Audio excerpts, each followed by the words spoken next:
नमस्कार दोस्तों, स्वागत है फिर से एक नए वीडियो में।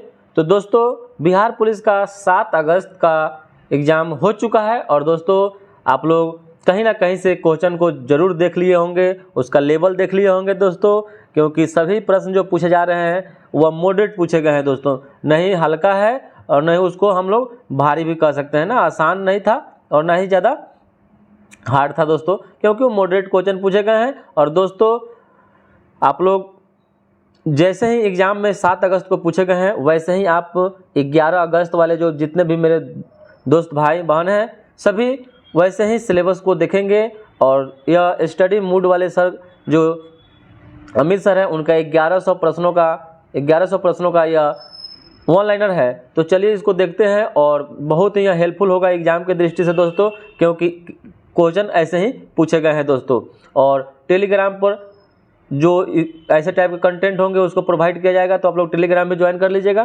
तो चलिए शुरू करते हैं। पहला प्रश्न भारत के इतिहास से है कि भारत में प्रथम पूरा पाषाणकालीन उपकरण की खोज करने वाले रॉबर्ट ब्रूस वुड थे, जो क्या थे? तो यह थे भूगर्भ वैज्ञानिक एवं पुरातात्विक थे। नेक्स्ट प्रश्न है कि सर्वप्रथम कृषि प्रारंभ हुई थी। तो कृषि का जो प्रारंभ हुआ था वह नवपाषाण काल से हुआ था। पहिया का आविष्कार भी नवपाषाण काल से हुआ था। मानव में अस्थायी जीवन जीने की प्रवृत्ति भी नवपाषाण काल से ही आया था, याद रखिएगा दोस्तों। आग का आविष्कार पूरा पाषाण काल में हुआ था। आग का आविष्कार पूरा पाषाण काल में हुआ था। किस स्थान से मानव कंकाल के साथ कुत्ते का भी कंकाल प्राप्त हुआ है? तो यह हो जाएगा बुर्ज होम से प्राप्त हुआ है। बुर्ज होम से प्राप्त हुआ है। नेक्स्ट प्रश्न है कि भारत में मानव का सर्वप्रथम साक्ष्य कहाँ से मिला है? तो भारत में मानव का जो साक्ष्य मिला है वह नर्मदा घाटी से मिला है। नर्मदा घाटी से मिला है। और गौरिक मृदभांड पात्र का नामकरण हुआ था, तो यह हस्तिनापुर में हुआ था। हस्तिनापुर से हुआ था। और भारतीय पुरातत्व सर्वेक्षण के सर्वप्रथम महानिदेशक कौन थे? तो यह जॉन मार्शल थे। जॉन मार्शल थे। नेक्स्ट प्रश्न है कि धौलावीरा यह गुजरात में अवस्थित है। धौलावीरा गुजरात में अवस्थित है। भारतीय पुरातत्व का जनक किसे कहा जाता है? तो भारतीय पुरातत्व का जनक अलेक्जेंडर कर्निघम को कहा जाता है। किसको चलकोलिथ युग भी कहा जाता है? तो ताम्रपाषाण काल को चलकोलिथ युग भी कहा जाता है। नेक्स्ट प्रश्न है कि कुंभकारी का सर्वप्रथम प्रमाण जो हुआ है किस युग से प्राप्त हुआ है? कुंभकारी का सर्वप्रथम प्रमाण तो यह नवपाषाण काल से प्राप्त हुआ। नवपाषाण काल से प्राप्त हुआ है। और एक ही कब्र में 3 मानव कंकाल यह दमदमा से प्राप्त हुआ है। दमदमा से प्राप्त हुआ है। नेक्स्ट प्रश्न है कि भारत में चांदी की उपलब्धता के प्राचीनतम जो साक्ष्य प्राप्त हुए हैं चांदी की, वह हड़प्पा संस्कृति से प्राप्त हुआ है। चांदी विद्युत का सबसे अच्छा चालक जो होता है वह चांदी होता है, एजी होता है। अर्जेंटीना में इसको लैटिन नाम इसका अर्जेंटीना है।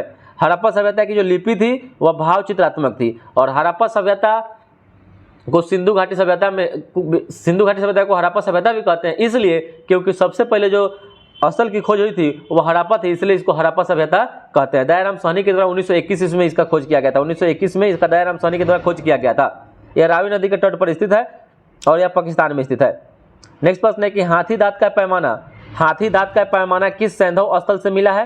तो यह लोथल से मिला है। लोथल गुजरात में है। लोथल कहाँ है? गुजरात में। स्वतंत्रता प्राप्ति के बाद सबसे ज्यादा जो स्थल की खुदाई हुई है वह गुजरात में हुआ है। लोथल में ही हुआ है, गुजरात में। और हाथी अभी वर्तमान में सबसे ज्यादा कर्नाटक राज्य में पाया जाता है। कर्नाटक राज्य में पाया जाता है, उसके बाद असम में पाया जाता है, उसके बाद केरल में पाया जाता है। याद रखिएगा दोस्तों, कर्नाटक, असम, उसके बाद केरल में। और हाथी का वैज्ञानिक नाम जो होता है वह ओलिपस इंडिका होता है, या ओलिपस इंडिका ही याद रखिएगा दोस्तों, जहां तक ये सबसे ज्यादा यही ऑप्शन में रहता है। और नहीं तो कहीं कहीं आपको मिलेगा एलिफांस इंडिका, याद रखिएगा दोस्तों। एक जूते हुए खेत की खोज की गई है, तो यह कालीबंगा से की गई। कालीबंगा में की गई है जूते हुए खेत की खोज। और भारत का सबसे बड़ा जो हड़प्पा पूरा स्थल पूछेगा, हड़प्पा भारत का सबसे बड़ा, तो यह राखी गढ़ी हो जाएगा। और सिंधु घाटी का सबसे बड़ा हड़प्पा मतलब सिंधु घाटी सभ्यता का सबसे बड़ा स्थल पूछेगा तो मोहनजोदड़ो हो जाएगा। मोहनजोदड़ो। और भारत का पूछे तो राखी गढ़ी हो जाएगा। कहाँ पर है? तो यह हरियाणा राज्य में है। और सिंधु घाटी के लोग पूजा करते थे। सिंधु घाटी के जो लोग थे वह पशुपति की पूजा करते थे। और सिंधु घाटी सभ्यता का जो बंदरगाह था वह लोथल था। लोथल भोगवा नदी के किनारे अवस्थित है। रंगनाथ राव इसके खोजकर्ता थे। और संस्कारों की संख्या कितनी है? तो संस्कारों की संख्या जो है वह 16 है। संस्कार कितने? तो दोस्तों आप लोग को वीडियो कैसा लग रहा होगा? अच्छा लग रहा होगा तभी लाइक और सब्सक्राइब करिएगा दोस्तों, और दोस्तों के साथ शेयर कर दीजिएगा ताकि वो भी चैनल से जुड़ जाए और अपना तैयारी को अच्छा कर लें। तो नेक्स्ट प्रश्न है, किस वेद का संकलन ऋग्वेद पर आधारित है? तो ऋग्वेद पर आधारित सामवेद का संकलन है, सामवेद का है। ऋग्वेद वेदों में सबसे प्राचीन वेद है, ठीक है, और वेद की संख्या 4 है। वेद की संख्या ऋग्वेद, यजुर्वेद, सामवेद और सबसे बाद में अथर्ववेद आता है, अथर्ववेद। और जो सामवेद है इसको संगीत का जनक भी कहा जाता है। और वेदों को भली भांति समझने के लिए या पढ़ने के लिए वेदांग की रचना की गई थी, वेदांग की रचना की गई थी। ऋग्वेद में कौन सा मंडल है सोम देवता को समर्पित है? तो 9वां मंडल है। 9वां मंडल जो है वह सोम देवता को समर्पित है। और सोम थे वह वनस्पति के देवता थे, वनस्पति के देवता थे। पुराणों की संख्या, तो पुराणों की संख्या 18 है, पुराणों की संख्या 18 है। सत्यमेव जयते किस उपनिषद में स्थित है? या सत्यमेव जयते कहाँ से लिया गया है? तो हो जाएगा मुंडको उपनिषद से लिया गया, मुंडको उपनिषद से लिया गया है। शुल्ब सूत्र बहुत ही वीवीआई प्रश्न है दोस्तों। शुल्ब सूत्र का संबंध जो है या ज्यामिति से, ज्यामिति यानी मैथमेटिक्स से। और आदि काव्य की जो संज्ञा दी जाती है वह रामायण को दी जाती है। रामायण महर्षि वाल्मीकि के द्वारा लिखा गया था। और महाभारत और रामायण को भारत का महाकाव्य माना जाता है। सबसे बड़ा महाकाव्य पूछे तो महाभारत हो जाएगा। महाभारत वेद व्यास के द्वारा लिखा गया था। महाभारत का युद्ध 18 दिनों तक लड़ा गया था। मनु स्मृति का संबंध जो है वह मनु स्मृति मनु के द्वारा ही रचित है या समाज व्यवस्था से संबंधित है? और समाज व्यवस्था में कानून से संबंधित है, ये भी बात याद रखिएगा। अगर ये ऑप्शन में समाज व्यवस्था नहीं रहे, अगर कानून रहे तो कानून से मारिएगा दोस्तों, क्योंकि कहीं कहीं ऑप्शन में समाज व्यवस्था नहीं रहता है। तो समाज व्यवस्था में जो कानून बनाया गया था उसी पर यह मनु स्मृति संबंधित है, मनु स्मृति। और वैदिक काल में भाग तथा बलि एवं शुल्क क्या था? तो राजस्व के साधन, यानी जो कर वसूला जाता था, टैक्स वसूला जाता था, राजस्व यानी पैसा वसूला जाता था, यह सभी वैदिक काल में क्या था? यह सब भाग, बलि एवं शुल्क या राजस्व के साधन थे। और वैदिक काल में या धर्मशास्त्र में जो कर वसूला जाता था वह 1/6 वसूला जाता था, 1/6। और भारतीय संगीत का जनक सामवेद को कहा जाता है, सामवेद को कहा जाता है। हिंदू दर्शन का स्रोत लिया गया है, तो हिंदू दर्शन का जो स्रोत है वह उपनिषद से लिया गया। उपनिषद का मतलब होता है पास आकर बैठना, पास आकर बैठना और गुरु से ज्ञान लेना, पास आकर बैठना होता है। उपनिषद की जो संख्या है वह 18 है। महाजनपद की संख्या 16। कल के बिहार पुलिस के एग्जाम में पूछा था कि महाजनपदों में सबसे जो शक्तिशाली महाजनपद था वह कौन था? तो वह था मगध महाजनपद, मगध महाजनपद। और दोस्तों महाजनपद जो है 16 है। और 16 महाजनपद की जो हमको जानकारी मिलती है वह अंगुत्तर निकाय से मिलती है, अंगुत्तर निकाय से मिलती है, अंगुत्तर निकाय से, ठीक है। और एक जैन धर्म में भगवती सूत्र पुस्तक है, भगवती सूत्र पुस्तक है, भगवती सूत्र, उससे भी प्राप्त होती है महाजनपदों की जानकारी। तो विश्व का पहला गणतंत्र वैशाली किसके द्वारा स्थापित किया गया था? तो यह लिच्छवी के द्वारा किया गया था, लिच्छवियों के द्वारा किया गया था। कालपी नगर किस नदी के तट पर स्थित है? तो कालपी नगर जो है यह यमुना नदी के तट पर स्थित है। यमुना को कालिंदी के नाम से भी जानते हैं, यमुना को कालिंदी के नाम से भी जानते हैं, याद रखेगा दोस्तों। आपको पूछ सकता है किसे उग्रसेन कहा जाता था? उग्रसेन जो था, उग्रसेन या महापदम नंद को कहा जाता। महापदम नंद जो थे यह नंद वंश के संस्थापक थे, नंद वंश के संस्थापक थे। और नंद वंश के संस्थापक में अगर पूछे कि नंद वंश का अंतिम शासक कौन था, तो घानानंद। और इसी घानानंद के समय में सिकंदर ने भारत पर आक्रमण किया था। गंगा घाटी में कितने महाजनपद स्थित थे? तो 10 महाजनपद थे, 10 महाजनपद गंगा घाटी में ही स्थित थे। गौतम बुद्ध की जो माँ थी वह कोलीय वंश से संबंधित थी, कोलीय वंश से संबंधित थी। बहुत ही वीवीआई प्रश्न है दोस्तों, कोलीय वंश से संबंधित थी। चौथी बौद्ध संगीति का आयोजन कहाँ हुआ था? तो चौथी बौद्ध संगीति का जो आयोजन हुआ था वह जम्मू कश्मीर में हुआ था, कुंडलवन जम्मू कश्मीर में। और यह कनिष्क के शासनकाल में अध्यक्षता किए थे, वसुमित्र ने किए थे, ठीक है। और इसी चतुर्थ बौद्ध संगीति में जो बौद्ध धर्म था वह 2 भागों में बट गया था, महायान और हीनयान। बुद्ध के जीवन काल में संघ का प्रमुख कौन होना चाहता था? तो यह देवदत्त होना चाहता था। आप लोग सभी भाई जरूर पढ़े होंगे कि हंस को जो मारा था, तो हंस को मारने से बचाने वाला क्या होता है? ज़्यादा अच्छा होता है। तो यही देवदत्त था जो क्या था? बुद्ध के जीवन काल में ही संघ का प्रमुख होना चाहता था। नौ नालंदा विहार किसके लिए विख्यात है? तो हो जाएगा पाली अनुसंधान के लिए विख्यात है, पाली अनुसंधान के लिए विख्यात है। बुद्ध की खड़ी प्रतिमा किस काल में बनाई गई थी? तो हो जाएगा कुषाण काल में बनाई गई थी, कुषाण काल में बनाई गई थी। राम मंदिर जो बना है अयोध्या में, ठीक है, यह किस शैली पर आधारित है? तो यह नागर शैली पर। एक बात याद रखिएगा, गांठ मान लीजिए दोस्तों, कि जो उत्तर भारत के जितने भी मोस्टली अधिकतर जो मंदिर हैं वह नागर शैली में बने हैं। और दक्षिण भारत में चल जाइएगा तो मोस्टली जितने भी मंदिर बने हैं वह द्रविड़ शैली में बने हैं, द्रविड़ शैली में बने हैं। और दोस्तों, और यह दोनों शैली से जो मंदिर मिलकर बना है, दोनों का कॉम्बिनेशन होगा, उसको बेसर शैली कहेंगे, बेसर शैली, याद रखिएगा दोस्तों, बेसर शैली कहेंगे।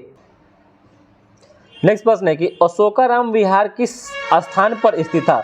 अशोकाराम विहार जो था यह पाटलिपुत्र में था, पाटलिपुत्र में स्थित था और पाटलिपुत्र की स्थापना उदयन के द्वारा किया गया था, उदयन के द्वारा किया गया था, जो हर्यक वंश का शासक था, जो अजातशत्रु का बेटा था। विष्णु और शिव के संयुक्त विग्रह की संज्ञा क्या है, तो उसको हरिहर बोलते हैं, हरिहर, हरिहर। विष्णु और शिव के संयुक्त विग्रह की जो संज्ञा है उसको हरिहर बोलते हैं। और हरिहर क्षेत्र का मेला सोनपुर में लगता है, जो भारत का सबसे बड़ा पशु मेला है, भारत का सबसे बड़ा पशु मेला है।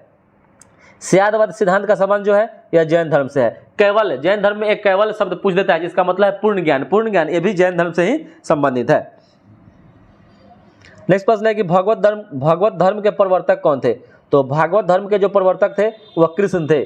और देश में किसने मूर्ति पूजा की नींव रखी थी, तो यह बौद्ध धर्म नहीं रखा था, बौद्ध धर्म नहीं रखा था। जैन धर्म के 22वें तीर्थंकर, तो 22वें थे अरिष्टनेमि थे, 23वें पार्श्वनाथ थे, 24वें महावीर थे, याद रखिएगा दोस्तों। नेक्स्ट प्रश्न देखते हैं कि चंद्रगुप्त मौर्य का महल बना हुआ था, तो लकड़ी का बना हुआ था। किस मौर्य राजा ने दक्कन की विजय की थी, तो चंद्रगुप्त मौर्य के द्वारा ही किया गया था। पाटलिपुत्र के प्रशासन का उल्लेख इंडिका पुस्तक में मिलता है। इंडिका जो मेगास्थनीज के द्वारा लिखा गया था, मेगास्थनीज पाटलिपुत्र की यात्रा पर आया था बौद्ध धर्म का शिक्षा दीक्षा लेने के लिए, तो यह इंडिका नामक पुस्तक लिखा था जिसमें पाटलिपुत्र के प्रशासन का उल्लेख किया गया है। बुलंदी बाग प्राचीन स्थल था, तो यह भी पाटलिपुत्र का ही स्थल था। श्रीलंका के उस राजा का नाम बताइए जो अशोक के समकालीन था, तो यह था देवनाम प्रिय तीस था। क्वेश्चन एक से आपसे यही पूछता है कि अशोक के ही जैसा श्रीलंका का कौन ऐसा शासक था जो अपने नाम में देवनाम प्रिय लगाता था, तो यही था तीस, राजा तीस था, देवनाम प्रिय तीस था, याद रखिएगा दोस्तों। और बुद्ध का किसके सिक्कों पर अंकन हुआ है, तो यह हो जाएगा कनिष्क के सिक्कों पर। और कनिष्क वंश का जो सबसे प्रतापी शासक हुआ कुषाण वंश का, वह कनिष्क ही हुआ। कुषाण वंश का सबसे प्रतापी शासक या प्रतापी शासक था, सबसे प्रतापी शासक या कनिष्क ही हुआ। और यह तीसरा क्रम से देखेंगे तो तीसरा, पहला जो उसका संस्थापक था कुजुल कटफिसस था, दूसरा बीम कटफिसस, तो यही बीम कटफिसस ने कुषाण वंश में सबसे पहले सोने के सिक्के जारी किया था। उसके बाद कनिष्क हुआ, तो कनिष्क जो क्या हुआ, वो अपना जो सिक्का चलाया था उसमें बुद्ध का अंकन मिलता है। अफगानिस्तान का बमियान जो प्रसिद्ध था बुद्ध प्रतिमा के लिए ही प्रसिद्ध था। नेक्स्ट प्रश्न है कि विक्रम एवं शक संवत में कितने वर्ष का अंतर मिलता है, तो दोस्तों विक्रम संवत, कहीं कहीं आपको विक्रम संवत 58 ईसा पूर्व मिलेगा, कहीं कहीं आपको 57 ईसा पूर्व मिलेगा। मोस्टली बीपीएससी के प्रश्न में अब लगभग 57 ईसा पूर्व ही ले रहा है। और शक संवत 78 ईस्वी कनिष्क के द्वारा शुरू किया गया था। तो याद रखिएगा अगर दोनों को अंतर पूछ रहा है तो एक ईसा पूर्व में है, एक ईस्वी में है, दोनों का अंतर करने पर आपको जोड़ना पड़ेगा, ना कि घटाना पड़ेगा। तो जोड़िएगा तो 135 वर्ष का अंतर मिलेगा, 135, 78 प्लस 57, याद रखिएगा 135 वर्ष का अंतर मिलेगा। प्रयाग प्रशस्ति किसके सैन्य अभियान के बारे में जानकारी देता है, तो यह जाएगा समुद्रगुप्त के बारे में जानकारी देता है, समुद्रगुप्त के बारे में जानकारी देता है। राष्ट्रकूट साम्राज्य की नींव किसने रखी थी, तो राष्ट्रकूट साम्राज्य की नींव दंती दुर्ग ने रखा था और ये अपनी राजधानी मानखेट को बनाया था। और काला पैगोडा किसे कहते हैं, तो काला पैगोडा कोणार्क के सूर्य मंदिर को कहता है, कोणार्क के सूर्य मंदिर को काला पैगोडा, ब्लैक पैगोडा के नाम से भी जानते हैं। और सेतुबंध नामक प्राकृतिक काव्य ग्रंथ की रचना प्रवर सेन द्वितीय के द्वारा किया गया था। प्रवर सेन द्वितीय के द्वारा सेतुबंध नामक प्रकृति की रचना की गई थी। नेक्स्ट प्रश्न है कि गंगोईकोंड चोलपुरम की स्थापना किसने की थी, तो यह जाएगा राजेंद्र प्रथम के द्वारा किया गया था, राजेंद्र प्रथम के द्वारा किया गया था। और शिल्पादिकारम के लेखक कौन थे, तो जाएंगे आदिगल थे, शिल्पादिकारम के लेखक आदिगल थे। ये बहुत ही वीवीआई प्रश्न है दोस्तों, बहुत ही वीवीआई प्रश्न है दोस्तों। तृतीय संगम कहाँ हुआ था, तो जो तृतीय संगम हुआ था वह मदुरई में हुआ था, तृतीय संगम मदुरई में हुआ था। पर मिल जाएगा दोस्तों। तो टेलीग्राम का लिंक डिस्क्रिप्शन बॉक्स में दिया रहता है, आप लोग वहां से ज्वाइन हो जाइए दोस्तों। और टेलीग्राम पर मोस्टली आपको बिहार पुलिस, बिहार दरोगा का कंटेंट मिलेगा दोस्तों, वहां से आप लोग उसको जाकर पीडीएफ को सेव करके आप लोग उसको पढ़िए, अपना तैयारी पुख्ता कीजिए दोस्तों, क्योंकि अब जो एग्जाम में समय नहीं रह गया दोस्तों, एक दिन तो बीत ही गया, अब 11 तारीख को है। 11 तारीख वाले जितने भी भाई और बहन कैंडिडेट है वो अपना तैयारी करें और किसी भी सेटिंग के फिर में नहीं रहे दोस्तों, क्योंकि अब की बार जो है हर जिलों में जो एग्जाम हो रहा है सभी में जो क्वेश्चन है सभी का क्वेश्चन अलग अलग बनाया गया दोस्तों, क्योंकि अब विद्यार्थी के हित को लेकर बनाया गया, क्योंकि अब बहुत ही ज्यादा ये सर से पानी ऊपर उठ चुका था, क्योंकि ज्यादा ही ये क्या हो रहा था, क्वेश्चन आउट हो जा रहा था। नेक्स्ट पर चलिए देखते हैं कि किस चोल राजा ने जल सेवा गठित की थी, किस चोल राजा ने जल सेवा गठित की थी? तो यह महाराज राज प्रथम के द्वारा किया गया था। राज प्रथम के द्वारा जल सेवा गठित की गई थी। और दोस्तों जो चोल वंश था इसका संस्थापक विजयालय था। चोल वंश का संस्थापक विजयालय था और चोल वंश जो संबंधित था नौसेना के लिए प्रसिद्ध था। नौसेना के लिए प्रसिद्ध था, नौसैनिक के लिए। और कंदारिया महादेव मंदिर का निर्माण किसने करवाया था? तो चंदेल शासकों ने ही करवाया था। खजुराहो का जो मंदिर है ये भी चंदेल शासकों ने ही बनवाया था। कलहन कृत राजतरंगिणी में कुल कितने तरंग हैं? तो इसमें 8 तरंग है, 8 तरंग है। और जो कलहन ने राजतरंगिणी पुस्तक लिखा है, राजतरंगिणी में कश्मीर के इतिहास के बारे में जानकारी मिलती है, कश्मीर के इतिहास की जानकारी मिलती है। और जिसमें 8 तरंग है तो 1 से 5 तरंग में तो आपको कश्मीर के इतिहास के जो शुरू के 5 राजा हैं वो लोहार वंश, संग्राम वंश, 5 वंशों के बारे में आपको जानकारी मिल जाएगा। कुमार संभव महाकाव्य किस कवि ने लिखा है? तो कालिदास के द्वारा लिखा गया कुमार संभव। नेक्स्ट प्रश्न है कि गणित की जो पुस्तक है लीलावती के लेखक कौन थे? लीलावती के लेखक भास्कराचार्य थे, भास्कराचार्य थे। नेक्स्ट प्रश्न है कि हितोपदेश के लेखक? तो हितोपदेश के लेखक नारायण पंडित हैं। और जेजाक भुक्ति प्राचीन नाम था? तो जेजाक भुक्ति प्राचीन नाम था बुंदेलखंड का, बुंदेलखंड का नाम था। और नेक्स्ट प्रश्न है कि राजतरंगिणी के लेखक कलहन के समय कश्मीर का शासक कौन था? तो यह जयसिंह था, जयसिंह था। नेक्स्ट प्रश्न है कि कपास की खेती का आरंभ सबसे पहले किया गया था? तो भारत में ही किया गया था, भारत में ही किया गया था। नेक्स्ट प्रश्न है कि प्राचीन शहर तक्षशिला किन 2 नदियों के मध्य में स्थित है? तो सिंधु और झेलम के बीच में अवस्थित है, सिंधु और झेलम के बीच में तक्षशिला अवस्थित है। और अशोक के शिलालेखों में प्रयुक्त जो भाषा थी वह प्राकृत भाषा थी, प्राकृत भाषा थी। और अशोक के शिलालेखों को सर्वप्रथम किसने पढ़ा था? तो जेम्स प्रिंसेप ने 1837 में इसको पढ़ा था, जबकि इसका खोज जो किया था वह पाटेद्री पैंथेलर ने 1750 में किया था। नेक्स्ट प्रश्न है कि क्षत्रियों का वर्णन अशोक के किस शिलालेख में मिलता है? तो हो जाएगा 13वें शिलालेख में कलिंग युद्ध। कलिंग युद्ध का पुराना नाम पहले तोसली था, तोसली था। चलिए नेक्स्ट प्रश्न देखते हैं कि मौर्य काल में सीता से क्या तात्पर्य है? तो राजकीय भूमि से प्राप्त जो आय होता था। और नेक्स्ट प्रश्न है कि सिमुक किस वंश का संस्थापक था? तो सिमुक सतवाहन वंश का संस्थापक था, सतवाहन वंश का संस्थापक सिमुक था। और इसने अपनी राजधानी प्रतिष्ठान को बनाई थी। और विक्रम संवत की शुरुआत 57 ईसा पूर्व में हुई थी, 57 ईसा पूर्व में हुई थी। और नेक्स्ट प्रश्न है कि कालिदास किसके शासनकाल में रहते थे? तो कालिदास चंद्रगुप्त द्वितीय के शासनकाल में रहते थे। नेक्स्ट प्रश्न है कि प्राचीन भारत में किस वंश का शासनकाल को स्वर्ण युग कहा जाता है? तो गुप्त वंश के शासनकाल को, गुप्त वंश के शासनकाल को स्वर्ण युग कहा जाता है। प्राचीन काल में किस काल को स्वर्ण युग कहा जाता है? तो हो जाएगा गुप्त काल को। हुएनसांग किसके शासनकाल में भारत आया था? तो जो हुएनसांग था वह हर्षवर्धन के शासनकाल में आया था, हर्षवर्धन के शासनकाल में भारत आया था। और गुर्जर प्रतिहार वंश की स्थापना जो थी वह नागभट्ट प्रथम के द्वारा किया गया था। किसके द्वारा? तो नागभट्ट प्रथम के द्वारा किया गया था गुर्जर प्रतिहार वंश की स्थापना। नेक्स्ट प्रश्न है कि वेदों को शाश्वत सत्य कौन सा दर्शन मानता है? तो यह मीमांसा मानता है, मीमांसा के पूर्व मीमांसा जैमिनी हो जाएंगे, उत्तर मीमांसा बदरायन के द्वारा लिखा गया है।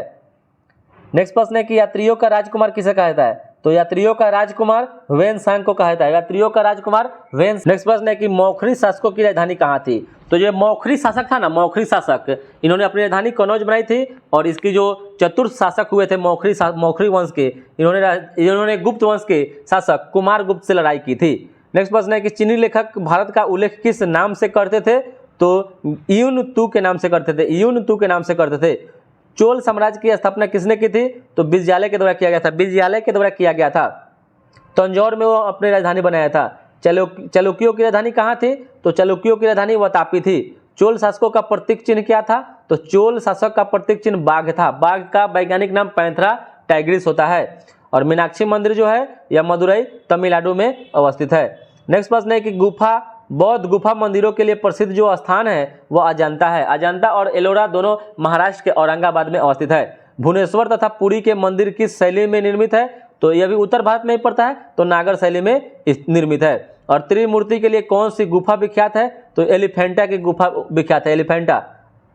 नेक्स्ट प्रश्न है कि बोरोबुदुर स्तूप कहाँ है? तो हो जाएगा जावा द्वीप इंडोनेशिया में है, जावा द्वीप इंडोनेशिया में है। गुप्त काल में लिखी गई साहित्य शास्त्रीय पुस्तक जो है यह अमर कोश है, अमर सिंह के द्वारा इसकी रचना की गई थी। और मालती माधव के लेखक भवभूति हो जाएंगे।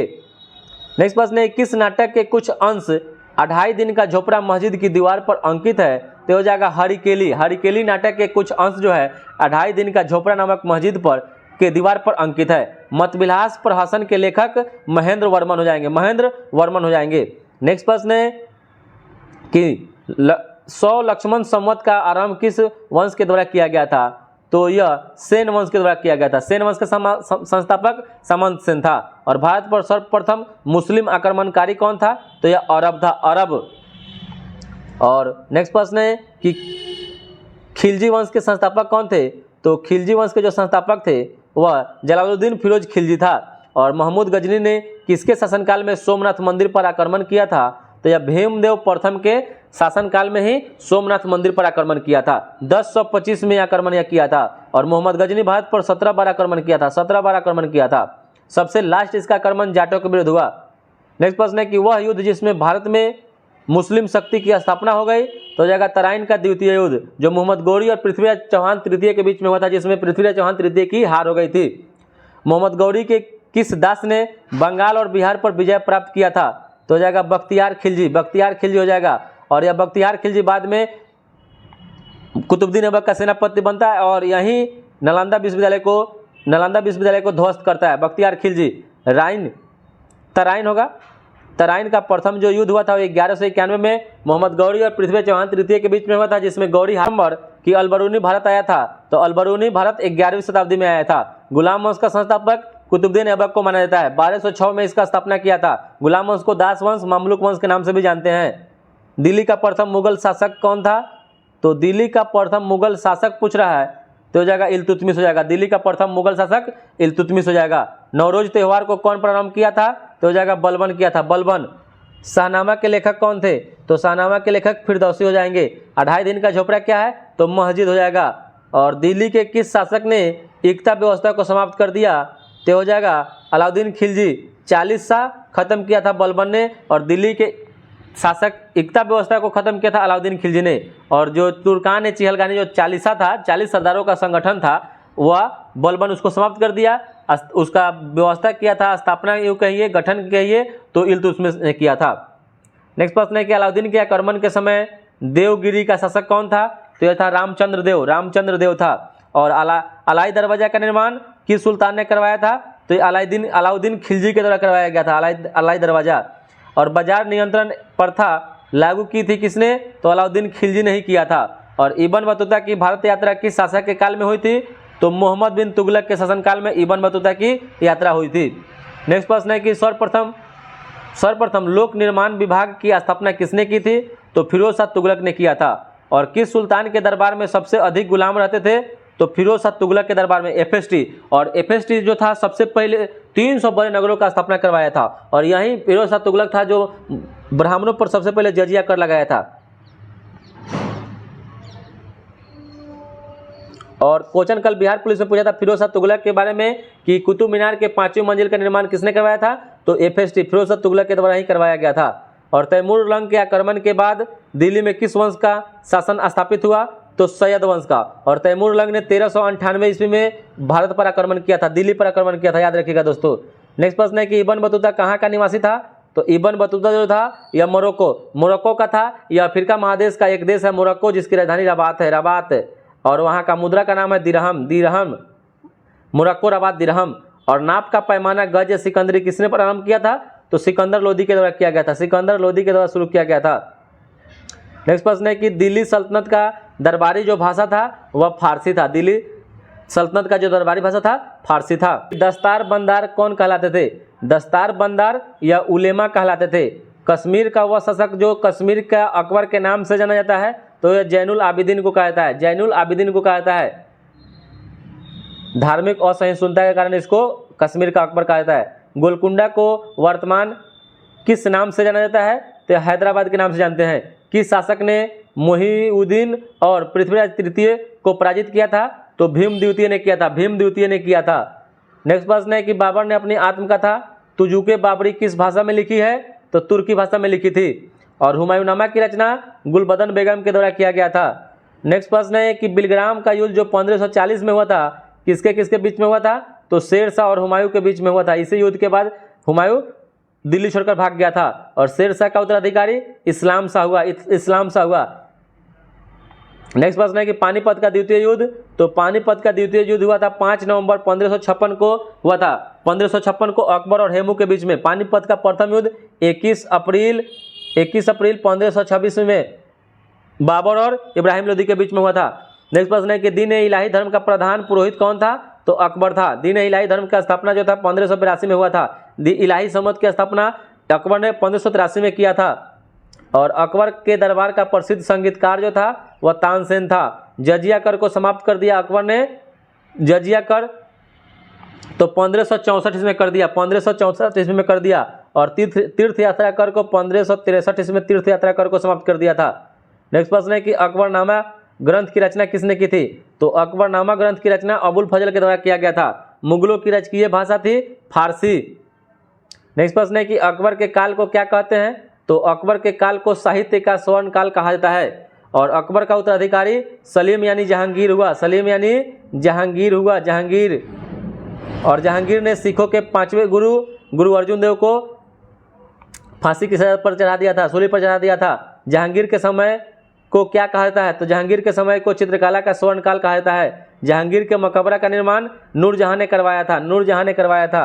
मेहरुनिसा भी कहा जाता है नूरजहां को। नेक्स्ट प्रश्न है कि धर्मट का युद्ध कब हुआ था? तो धर्मट का युद्ध 15 अप्रैल 1658 ईस्वी को हुआ था। बहुत ही VVI प्रश्न है दोस्तों कि औरंगजेब ने जजिया कर को पुनः कब लागू किया था? तो दोस्तों जब जजिया कर को अकबर ने समाप्त कर दिया था तो औरंगजेब ने 1679 ईस्वी में लागू कर दिया। औरंगजेब किस धर्म को मानता था? तो औरंगजेब सुन्नी धर्म को मानता था, सुन्नी धर्म को मानता था। नेक्स्ट प्रश्न है कि अकबर की शासन प्रणाली की मुख्य विशेषता क्या थी? तो अकबर की शासन प्रणाली की मुख्य विशेषता वंशवादी प्रथा था। और दिल्ली का जामा मस्जिद का निर्माण शाहजहां ने करवाया था, दिल्ली के जामा मस्जिद का निर्माण शाहजहां ने करवाया था। नेक्स्ट प्रश्न है कि आगरा के जामा मस्जिद का निर्माण जो था, आगरा के जामा मस्जिद का निर्माण जहां आरा के द्वारा करवाया गया था। कृष्णदेव राय के दरबार में अष्टदिग्गज कौन थे? तो यह 8 तेलुगु कवि थे, 8 तेलुगु कवि थे। नेक्स्ट प्रश्न है कि 1665 ईस्वी में कौन सा सुप्रसिद्ध युद्ध हुआ था? तो तालीकोटा का युद्ध हुआ था, तालीकोटा का युद्ध हुआ था। मैसूर राज्य का उदय किस साम्राज्य से हुआ था?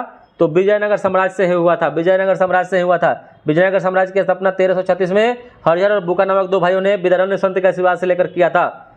नेक्स्ट प्रश्न है कि विजयनगर साम्राज्य के वित्तीय व्यवस्था की मुख्य विशेषता क्या थी? तो भू राजस्व था। और विजयनगर के किस शासक ने चीन के सम्राट के पास अपना राजदूत भेजा था? तो बुका प्रथम ने भेजा था, बुका प्रथम ने भेजा था। विजयनगर किस नदी के तट पर अवस्थित था? तो तुंगभद्रा नदी के तट पर स्थित है। नेक्स्ट प्रश्न है कि 4 मीनार का निर्माण किसने करवाया था? तो 4 मीनार का निर्माण कुली कुतुब शाह के द्वारा करवाया गया था, जो हैदराबाद में है। प्रसिद्ध विरूपाक्ष मंदिर कहाँ अवस्थित है? तो हम्पी कर्नाटक में है, हम्पी कर्नाटक में है। नेक्स्ट प्रश्न है कि महमूद बेगरा किस राज्य का प्रसिद्ध सुल्तान था? तो गुजरात राज्य का प्रसिद्ध सुल्तान महमूद बेगरा था। अब्दुल रजाक विजयनगर आया था तो देवराय द्वितीय के काल में आया था, देवराय द्वितीय के काल में अब्दुल रजाक आया था। नेक्स्ट प्रश्न है कि तालीकोटा के युद्ध के समय जो 1565 में हुआ था, युद्ध के समय विजयनगर का शासक कौन था? तो सदाशिव राव था, सदाशिव राव था। और भारत के किस मध्यकालीन शासक ने एकता व्यवस्था की प्रारंभ की थी? तो हो जाएगा इल्तुतमिश ने किया था, इल्तुतमिश के द्वारा किया गया था। और किताब उल हिंद रचना के प्रसिद्ध लेखक का नाम अल बरूनी है, अल बरूनी। नेक्स्ट प्रश्न है कि तबकात ए नासरी के लेखक कौन था? तो मिनहाज उज सिराज था, मिनहाज उस सिराज था। किस सुल्तान ने कुतुब मीनार की 5वीं मंजिल का निर्माण करवाया था? तो फिरोज शाह तुगलक ने करवाया था, फिरोज शाह तुगलक ने करवाया था। भक्ति आंदोलन का प्रारंभ किसके द्वारा किया गया था? तो हो जाएगा अलवार संतों के द्वारा किया गया था, अलवार संतों के द्वारा किया गया था। अलवार संतों की संख्या 12 बताई जाती है, नैनार संतों की संख्या 63 बताई जाती है। नेक्स्ट प्रश्न है कि कबीर किसके शिष्य थे? यानी कबीर के गुरु का नाम रामानंद था, रामानंद। और किस भक्त कवि ने अपने संदेशों के प्रचार के लिए सबसे पहले हिंदी का प्रयोग किया था? तो रामानंद के द्वारा ही किया गया था। नेक्स्ट प्रश्न है कि चैतन्य महाप्रभु किस संप्रदाय से संबंध रखते थे? तो वैष्णव संप्रदाय से। और शेख निजामुद्दीन औलिया की दरगाह कहाँ स्थित है? तो दिल्ली में है। और 12 मासा की रचना किसके द्वारा की गई थी? तो 12 मासा की रचना मलिक मोहम्मद जायसी के द्वारा किया गया था। और प्रसिद्ध भक्त कवित्री मीराबाई के पति का क्या नाम था? तो राजकुमार भोजराज था, राजकुमार भोजराज था। नेक्स्ट प्रश्न है कि सूफीवाद की चिश्तिया शाखा का संस्थापक कौन था? तो ख्वाजा अबू अब्दाल था, ख्वाजा अबू अब्दाल था। नेक्स्ट प्रश्न है कि बाबर की इब्राहिम लोदी पर विजय का प्रमुख जो कारण था वह कुशल सेनानायक था, कुशल सेनानायक। नेक्स्ट प्रश्न है किस युद्ध में बाबर ने जिहाद की घोषणा की थी? तो खानवा का युद्ध जो 1527 ईस्वी में हुआ था। नेक्स्ट प्रश्न है कि अयोध्या स्थित बाबरी मस्जिद का निर्माण किसने करवाया था? तो मीर बाकी ने करवाया था, मीर बाकी ने करवाया था। और बाबरनामा का फारसी भाषा में अनुवाद किसने किया? तो अब्दुल रहीम खान ए खाना के द्वारा किया गया था। अब्दुल रहीम खान ए खाना के द्वारा बाबरनामा को फारसी भाषा में अनुवाद किया गया। और बाबर के आक्रमण के समय विजयनगर साम्राज्य का शासक कौन था? तो हो जाएगा कृष्णदेव राय था, कृष्णदेव राय। और हुमायूं ने चुनार के दुर्ग पर प्रथम बार आक्रमण जो किया था वह 1532 ईस्वी में किया था। 1532 में की मृत्यु कहाँ हुई थी? तो शेर शाह की मृत्यु कालिंजर में हुआ था। कालिंजर में किस युद्ध को जीतने के बाद शेर शाह ने दिल्ली पर अफगान सत्ता की स्थापना की थी? तो बिलग्राम या कनौज का युद्ध जीतने के बाद जो 1540 में हुआ था। दीन ए इलाही का प्रचार किस शासक ने किया था? तो दीन ए इलाही का प्रचार अकबर के द्वारा किया गया था। पश्चिमी भारत आने वाला प्रथम अंग्रेज कौन था? तो थॉमस स्टीफेंस था, थॉमस स्टीफेंस था।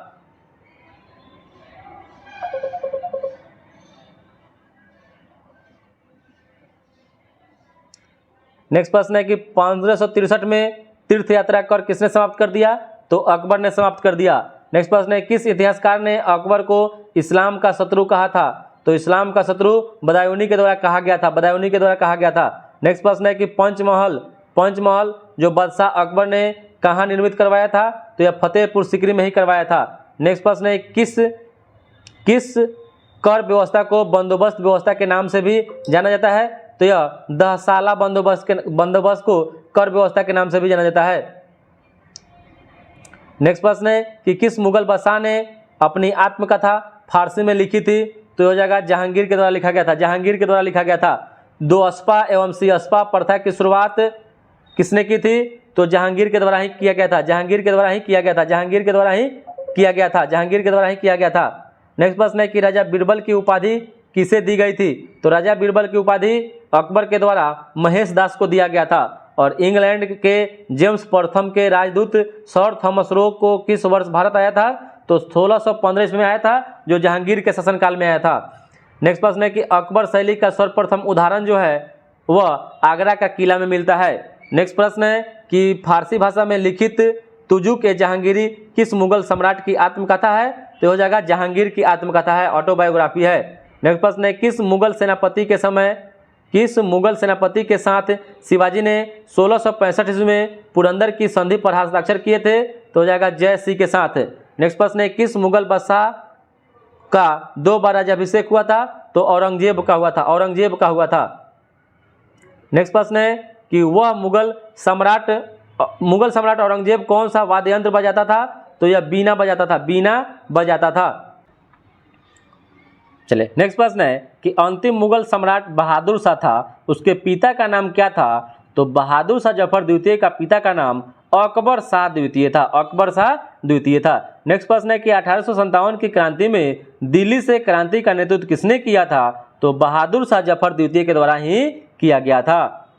नेक्स्ट प्रश्न है कि औरंगजेब की 1707 ईस्वी में मृत्यु होने के बाद सत्ता किसने संभाली? तो बहादुर शाह प्रथम ने संभाली थी। नेक्स्ट प्रश्न है कि भारत के इतिहास के संदर्भ में अब्दुल हमीद लाहौरी कौन था? तो अब्दुल हमीद जो लाहौरी था वह शाहजहां के शासन का एक राजकीय इतिहासकार था। नेक्स्ट प्रश्न है कि किशनगढ़ शैली किस कला के लिए प्रसिद्ध है? तो यह चित्रकला के लिए प्रसिद्ध है। नेक्स्ट प्रश्न है किसने हितोपदेश का लेखक नारायण पंडित है का फारसी में अनुवाद मुफरिह उल कुतुब के नाम से किया था? तो यह जाएगा ताजुल माली के द्वारा किया गया था, ताजुल माली के द्वारा किया गया था। नेक्स्ट प्रश्न है कि दिल्ली का वह शिक्षा केंद्र जो मदरसा ए बेगम कहलाता था किसके द्वारा स्थापित किया गया था? तो इसका सही उत्तर हो जाएगा माहम अनगा के द्वारा किया गया था, माहम अनगा के द्वारा। नेक्स्ट प्रश्न है कौन यूरोपीय व्यापारी कंपनी सर्वप्रथम भारत आया था? तो यह पुर्तगाली आया था, जो 1498 में आया था। नेक्स्ट प्रश्न है कि पुर्तगालियों ने सर्वप्रथम किस स्थान पर दुर्ग का निर्माण किया था? तो हो जाएगा कोचिन में 1503 ईस्वी में किया था। नेक्स्ट प्रश्न है कि भारत में प्रथम पुर्तगाली गवर्नर जनरल कौन था? तो हो जाएगा फ्रांसिस्को दी अल्मीरा था, जो 1505 से लेकर 1509 ईस्वी तक रहा था। नेक्स्ट प्रश्न है कि जेसुइट मिशन किस पुर्तगाली गवर्नर के समय मुगल दरबार में आया था? तो यह आया था एंटोनियो दी नोरोनहा के शासनकाल में आया था या दरबार में आया था, एंटोनियो द नोरोहना। नेक्स्ट प्रश्न है कलकत्ता यानी कोलकाता की स्थापना किसने की थी? तो हो जाएगा जॉर्ज चार्नक के द्वारा किया गया था, जॉर्ज चार्नक के द्वारा किया गया था। नेक्स्ट प्रश्न है कि ब्रिटिश ईस्ट इंडिया कंपनी ने बम्बई किससे लिया था? तो यह पुर्तगालियों से लिया था। और भारत में प्रथम प्रेस की स्थापना पुर्तगीजों के यानी पुर्तगालियों के द्वारा ही किया गया था। नेक्स्ट प्रश्न है कि किसने भारत में प्रथम डच फैक्ट्री की स्थापना की थी? तो हो जाएगा बादेर हेग के द्वारा किया गया था, मसूलीपट्टनम में किया गया था। और यही डच फैक्ट्री सबसे पहले बिहार में 1632 ईस्वी में लगाया था। नेक्स्ट प्रश्न है कि बंगाल में कौन सा कारखाना डचों ने 1663 में स्थापित किया था? तो इसका जो सही उत्तर हो जाएगा चिनसुरा में किया था। और 1690 में पुलिकट के स्थान पर डच गवर्नर का मुख्यालय कहाँ बनाया गया? तो हो जाएगा नागपट्टनम में बनाया गया, नागपट्टनम में बनाया गया। नेक्स्ट प्रश्न है कि पूर्वी व्यापार पर अंग्रेजों के अधिकारों को पुर्तगीजों ने कब स्वीकार किया? तो जुलाई 1654 ईस्वी में स्वीकार किया। और 1599 ईस्वी में स्थल मार्ग से भारत आने वाला अंग्रेज व्यापारी कौन था? तो स्थल मार्ग से जॉन मिल्डन हॉल आया था, जॉन मिल्डन हॉल आया था। और 1611 ईस्वी में अंग्रेजों ने दक्षिण भारत में अपनी प्रथम फैक्ट्री मसूलीपट्टनम में स्थापित की, लेकिन जल्दी ही उनकी गतिविधियों का केंद्र हो गया कहाँ? तो मद्रास में हो गया। और फ्रांसिस डे ने 1639 ईस्वी में मंदगिरी के राजा से मद्रास को पट्टे पर ले लिया और वहाँ एक किलाबंद कोठी बनवाई। उस कोठी का नाम क्या था? तो उस कोठी का नाम था सेंट जॉर्ज फोर्ट था। नेक्स्ट प्रश्न है कौन सा युद्ध भारत में ब्रिटिश प्रभुत्व को प्रारंभ किया? तो प्लासी का युद्ध जो 1757 ईस्वी में पश्चिम बंगाल में यह प्लासी का मैदान पड़ता है। नेक्स्ट प्रश्न है कि भारत में फ्रांसीसी कंपनी का संस्थापक कौन था? तो हो जाएगा कॉलबर्ट हो जाएगा, जो 1664 ईस्वी में इसका स्थापना किया था। और फ्रांसीसियों एवं अंग्रेजों के मध्य में पेरिस की संधि कब हुई थी? तो यह 1765 ईस्वी में हुआ था, 1765 ईस्वी में हुआ था। नेक्स्ट प्रश्न है किस युद्ध के कारण यूरोप में सप्तवर्षीय युद्ध का आरंभ होना था? तो कर्नाटक के तृतीय युद्ध के कारण। और कर्नाटक युद्ध किन किन के मध्य लड़ा गया था? तो अंग्रेज और फ्रांसीसी के मध्य में लड़ा गया था। नेक्स्ट प्रश्न है कि वह क्षेत्र जहां से यूरोप वासियों को सर्वोत्तम सोडा और अफीम प्राप्त होता था, तो हो जाएगा बिहार। तो दोस्तों आज के लिए इतना ही, फिर मिलते हैं नेक्स्ट वीडियो में। तब तक के लिए जय हिंद, वंदे मातरम। थैंक्स।